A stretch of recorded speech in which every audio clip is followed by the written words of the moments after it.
When the pandemic hit, it really encouraged me to think about how resilient my family was in terms of looking after ourselves, how prepared we were for emergencies. And it was a real wake up call for me and a lot of people, I think. And so the first port of call really was, well, how can we start growing our own food and securing our food supply? Because that feels like the most scary part of all of this. So it just made absolute sense to start growing food.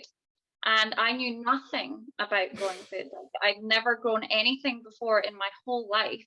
And so I just threw myself into it. I immersed myself in as much as I possibly could, made tons of mistakes. And so that's where it started. And like most people, I was going to the garden centre and buying transplants and bringing them back to my garden. So, like I said, like a steep learning curve. And then it was actually Christmas Day last year that I bought Joseph's book and I read it probably within like 3 or 4 days. I just could not put this book down. It felt like, oh my God, yes, this is exactly what I'm all about. It feels like, yes, this is so freeing. This is exactly what I want my growing experience to be like. And just something, clicked in my head. And I'd heard of seed libraries before, like they're obviously not a new thing. And I thought, yes, if to go back to what I said earlier, it was all about protecting me and my family to begin with. And then once I felt like that was more secure, it really became more about the community. I want my community to be resilient. I want my community to be safe. I want us to have a handle on our food supply, in times of uncertainty. And the seed libraries were an obvious extension of that, growing it out into the community. And how can I get people out there growing food, saving seeds, and doing all that kind of stuff? And so I did a little bit of research on seed libraries. And then I just decided, right, nobody else is going to do it. I'm just going to do it. I'm going to make it happen. So I set up a Facebook group that was designed to connect everybody in my community. So I live in a sort of a cluster of different villages all around. And then the natural extension from that was, okay, let's look at a seed library for the communities.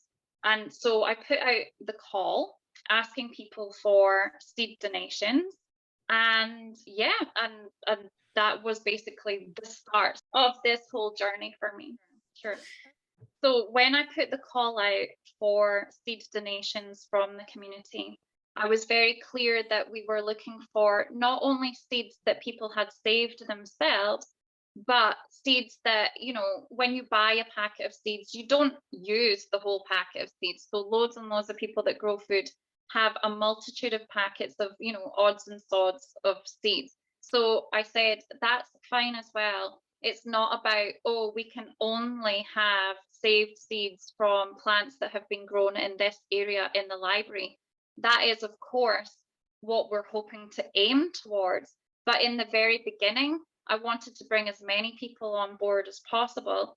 And like I said, the second objective of the library is to encourage people to grow. If I start off by saying it can only be this particular type of seed, then I'm going to turn a lot of people off, or I'm even going to overwhelm them because they won't understand, well, what's an F1? What's a hybrid? Why would I not want to bring a hybrid and all that kind of stuff? So I'm starting with where people are at, and people are mostly just at the case of, at the stage of, well, that's great, I can access some seeds and I can grow some food. So I received hundreds of packets of donations, and I'd say it was 80-20. So there were people in the community that were saving seeds. So they were happy to share them, which was fantastic because they've already, obviously, they're locally adapted. Brilliant, that's what we're looking for. And then, 80% were just seed packets from all different seed companies, some good, some not as good. And then I'd say probably only 10% of the packets that I received were actually hybrids. So again, not too bad, because what I wanted to do was I took the seeds and I transported them into little branded packets that I got made on Etsy. So it said the G63 Seed Library. I put as much information on the packets as I could. And then I took the seed libraries to each of their 4 different locations. I had already secured the permission of the local book libraries to host their seed libraries there, which made perfect sense because it's accessible. It has somebody there the whole time, and the seeds would be safe there. And then in another location, it was just the local community hall. So again, they had a space, they were happy to host it. And then I just made sure that everybody was aware of what the process was, because some people were unsure. They didn't understand that the seeds were free, or they thought that in order to take seeds, they had to donate seeds. So a lot of people think that you shouldn't get something for nothing. It's kind of weird. So I put together an infographic that explained exactly how it worked, and I made sure that that was, at the seed library, and that that was communicated on all of the local village Facebook groups. And I just tried to get the word out there as much as possible. This is coming, this is what it's for, this is how you can use it, and yeah, use it, because that's what it's there for. So yeah, in total we had 330 packets of seeds over 4 libraries, and that was vegetables, fruits, and flowers and wildflowers as well. So there's a register book beside the library, and people have to sign their name and what seeds they've taken or what seeds they have donated into the library. So that gives me a snapshot of obviously the most popular seeds that are being taken, which might also just happen to be the easiest seeds to grow. Each library has that system so that I can see what's coming and going. And then there's a donations box as well, so it's not just one-time donations from the community and then like we'll just go with that. The box is there the whole time for people to donate any additional seeds that they have as we're going through the growing season. And then obviously at the end of the season, towards late autumn, we'll look at it again, and then the call will go out next year to stock again for next year. And obviously I've set myself up as a community interest company, which means I can apply for funding from the government, where I will be able to purchase seeds as well for the library. But at the moment, it's been completely on the goodwill of each village and the people in the village to donate the seeds. But I would like to also be able to purchase in and supply the library with more of a variety of seeds. I had a sleepless night worrying about how am I going to organize the seeds in the library, because it's that thing as well. I mean, for my own seeds personally, when I first started out, I did it alphabetically because I thought, well, then I can find what I'm looking for.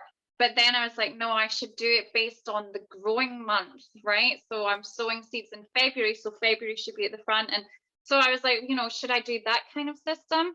And what I actually decided for the seed libraries was to do not really any system at all. So the broccolis will all be beside each other, like all the different varieties of broccoli, all the different varieties of tomato will be beside each other, but there is no system. It's not in any type of order, because what I wanted people to do was flick through and see everything that was available and then go with whatever their gut instinct was that they should pick up, rather than only be drawn to a particular thing. So it's not jumbled up. There is a semblance of organization, but at the same time, it's very open so that people are encouraged to look through every packet.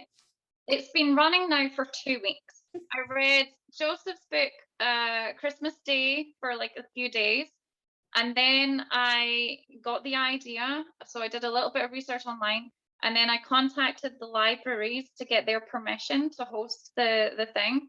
And then as soon as I had that, it took 2 weeks for me to put the call out on Facebook, receive all the seeds, which I went and picked up myself, divvy them all up into seed packets that I'd ordered online. Like it just went poof, poof, poof, poof, poof. And then get them in their respective positions and market it and, tell everybody about it. I am responsible for the seed libraries, but I have a volunteer in each village because the villages are about 7 or 8 miles apart, not too far. I have a volunteer in each village that will just help me, check on the library and see that everything's okay. Try not to overthink it and don't think that it all has to be perfect. So, initially I had a vision of a lovely apothecary, unit with the little wooden drawers and lovely, shelving and things like that. But I ended up just going with a big plastic box that works. It's got little compartments in it. And it was like, I don't have to make it perfect. I just have to get it out there and people using it and spend my time and energy in motivating people to use the seed library and explain how it works and get people on board. So yeah, don't overthink it. Don't think it has to be perfect. Just, do it. Find someone that will host it and then do it. And don't be afraid to call on your community to help either with donations or with their time. Because a lot of people are behind this kind of idea.